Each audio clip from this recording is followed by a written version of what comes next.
भाइयों और बहनों नमस्कार। आज मैं लेकर आया हूँ अपने उपन्यास माँ जोगणिया का भाग 14। कोटा से लगभग 100 किलोमीटर दूर है इस जोगणिया माता का मंदिर। अरावली की पहाड़ियों के ऊपर माल पर्वत पर विराजमान माता जन जन का कल्याण करती है। अमीर गरीब सभी तरह के भक्त माता के द्वार पर पहुँचते हैं। माता सबकी मनोकामना पूर्ण करती है। इसी लोकमान्यता को शब्द देती है यह कृति माँ जोगणिया को नमन। शाम को खाने पीने से निपटने के बाद बालू और सोम ने थोड़ी देर आराम किया। रात के 8:30 बजते ही दोनों उठकर तैयार होने लगे। दोनों ने फटे पुराने कपड़े पहने, जर्सी पहनी, पैरों में चप्पल पहने, कमरे को ताला लगाया और हॉस्टल के बाहर निकल गए। उदयपुर रोड पर आकर वे तेज कदमों से चल पड़े। लोगों से पूछताछ करते हुए वे आगे बढ़ते रहे। लगभग 1 घंटे का समय लगा।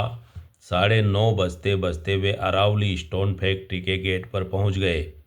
वहां मजदूरों की भीड़ जमा थी। गेट के सामने की सड़क के किनारे बनी पत्थरों की बेंचों पर लोग बैठे हुए थे।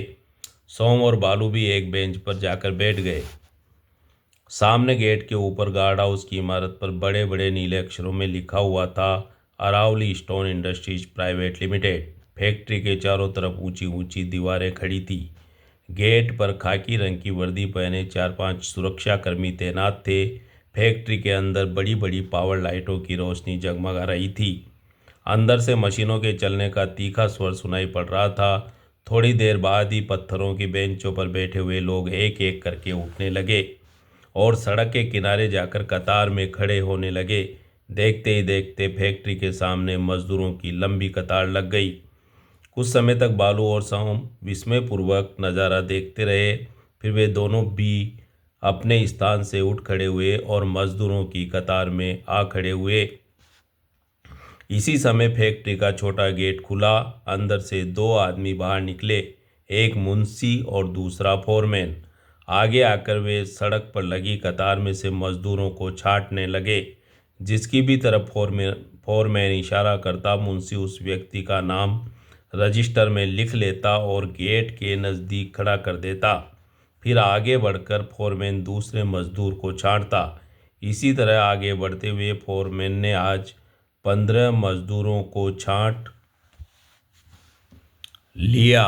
बालू और सोम का भी चयन हो गया।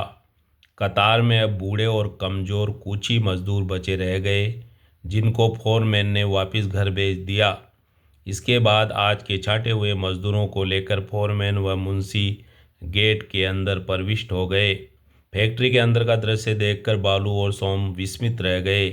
चारों तरफ मशीनों के चलने का तीखा स्वर गूंज रहा था। हर मशीन पर मार्बल की सफ़ेद रंग की चट्टानों का ढेर लगा हुआ था। चारों तरफ सड़कें बनी हुई थी, जिन पर कई ट्रक व लॉरियां खड़ी हुई थी। ऊंचे ऊंचे खंभों पर लगी पावर लाइटों को तेज रोशनी से रात में भी दिन हो रहा था। फैक्ट्री के बीच में एक विशाल 3 मंजिली इमारत खड़ी थी। सबसे ऊपर की मंजिल पर चारों तरफ लगी हुई शीशों की खिड़कियां दूर दूर से चमक रही थी। फोरमैन सब मजदूरों को उस इमारत में ले गया। वहां नीचे की मंजिल पर उसका कार्यालय था। कुर्सी पर बैठकर उसने सब मजदूरों को काम बांट दिया। मुंशी सब मजदूरों को लेकर बाहर निकला और उसने एक एक मशीन पर जाकर सबको काम पर लगा दिया।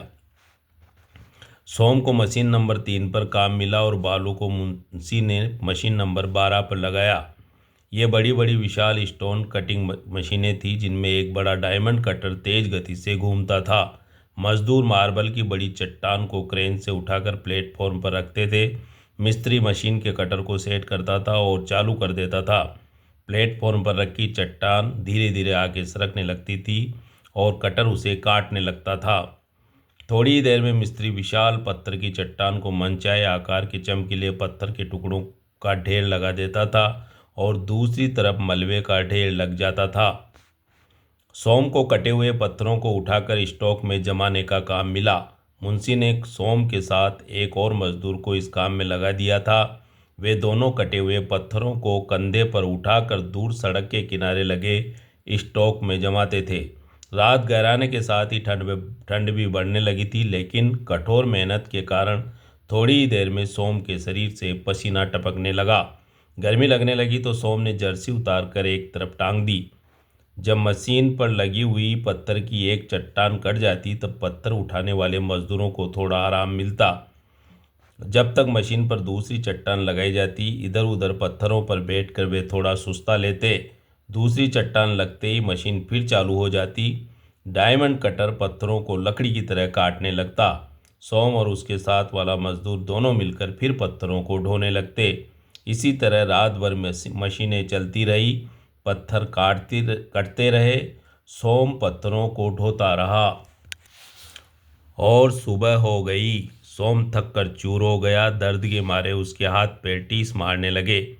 6 बजते ही फोरमैन ने घंटी बजा दी। मशीनें बंद हो गई।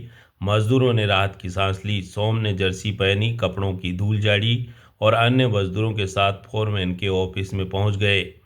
फोरमैन ने रजिस्टर खोला, एक एक मजदूर का नाम पुकारने लगा। मुंशी मेज पर रखे नोटों की गड्डी रखकर बैठ गया। जिस मजदूर का नाम फोरमैन पुकारता, मुंशी उसको 100 का नोट पकड़ा देता। रुपए पाकर मजदूर प्रसन्न हो जाता और फोरमैन के कार्यालय से बाहर निकल जाता। थोड़ी देर बाद ही फोरमैन ने बालू और सोम का नाम भी पुकार लिया। मुंशी से रुपए लेकर दोनों फैक्ट्री के गेट से बाहर निकल आए। जेब में रुपए आ गए तो उनके मन में प्रसन्नता भर आई। तेज कदमों से दोनों हॉस्टल की ओर चल पड़े। बालू और सोम को रुपए कमाने का एक ऐसा रास्ता मिला कि उनकी आर्थिक परेशानियां दूर हो गई। जब भी उन्हें रुपयों की कमी महसूस होती, रात में वे अरावली स्टोन इंडस्ट्रीज के गेट पर पहुंच जाते। सफ़ेद बालों वाला बूढ़ा फोरमैन उन्हें देखते ही पहचान लेता। वह उन्हें काम पर लगा लेता। रात भर फैक्ट्री में वे कठोर मेहनत करते। सुबह होते ही मुंशी 100 के रुपए उनके हाथों में रख देता। इन रुपयों को वे अपनी दैनिक आवश्यकताओं में खर्च करते। गणेश राम की चाय की उधारी भी उन्होंने चुका दी थी। अब उनके दिन आसानी से गुजरने लगे थे। नवंबर का महीना शुरू होते ही कॉलेज में यूनिवर्सिटी की वार्षिक परीक्षाओं के फॉर्म भरे जाने लगे। फॉर्म के साथ 350 रुपये फीस जमा करने थे। नोटिस बोर्ड पर यह सूचना पढ़कर बालू और सोम की चिंता बढ़ गई। इतने सारे रुपयों का इंतजाम कैसे हो? उन दोनों को घर से इतने रुपए एक साथ मिलने की उम्मीद कम थी। बालू के माता पिता पर भी 5 बच्चों के पालन पोषण का भारी बोझ था और सोम भी अच्छी तरह समझता था कि महीनों तक लकड़ियां बेचकर भी भीलन माँ इतनी बड़ी रकम का इंतजाम नहीं कर सकती हैं। यूनिवर्सिटी की फीस भरने का दोनों को एक ही रास्ता नजर आया, अरावली स्टोन फैक्ट्री। उसी दिन से वे दोनों रात को लगातार फैक्ट्री में काम पर जाने लगे। सोम व बालू को अरावली स्टोन इंडस्ट्रीज में काम करते हुए 3 दिन बीत गए। रात भर वे फैक्ट्री में पत्थर उठाते थे। सुबह होते होते वे इतने थक जाते थे कि हॉस्टल में पहुंचते ही बिस्तर पर पड़ जाते थे। फिर शाम को ही उनकी नींद खुलती थी। नहा धोकर दोनों रोटी सब्जी बनाते थे, साथ बैठकर खाना खाते थे और रात के 9 बजते ही अपने कमरे का ताला लगाकर दोनों फैक्ट्री में काम करने चल पड़ते थे। समय में ऐसा परिवर्तन आया था कि धीरे धीरे सोम श्रेया सिंह से बहुत दूर हो गया था। आजकल तो उसके दर्शन भी दुर्लभ हो गए थे। कभी कभी श्रेया का चेहरा सोम की स्मृतियों में उभर आता था और अजीब सी पीड़ा से उसका मन छटपटाने लगता था, लेकिन उसे श्रेया के नज़दीक पहुंचने का कोई रास्ता नज़र नहीं आता था। आज सोम को मशीन नंबर 1 पर काम मिला। यह मशीन फैक्ट्री के बीच में खड़े प्रशासनिक भवन के सबसे नज़दीक थी। इस भवन की आलीशान 3 मंजिली इमारत में नीचे फोरमैन, मुंशी और मेट के ऑफिस थे। बीच की मंजिल पर लेखानुभाग था, जिसमें दिन के समय में क्लर्क व लेखा अधिकारी बैठते थे। रात के समय में इस मंजिल पर अंधेरा छाया रहता था। सबसे ऊपर की मंजिल पर सिर्फ कांच की बड़ी बड़ी खिड़कियों वाला एक कमरा बना हुआ था, जिसमें फैक्ट्री के मैनेजर का कार्यालय था। खिंचड़ी दाढ़ी और चौड़े मस्तक वाला मैनेजर लंबे चौड़े शरीर का व्यक्ति था। वह अपने कार्यालय की कांच की खिड़कियों में से चारों तरफ की मशीनों पर नज़र रखता था। कहीं भी उसे कुछ गड़बड़ या लापरवाही नजर आती तो तुरंत मोबाइल पर फोरमैन को आदेश सुना देता था। इसी कारण फैक्ट्री के मजदूर व कर्मचारी मैनेजर से डरते थे।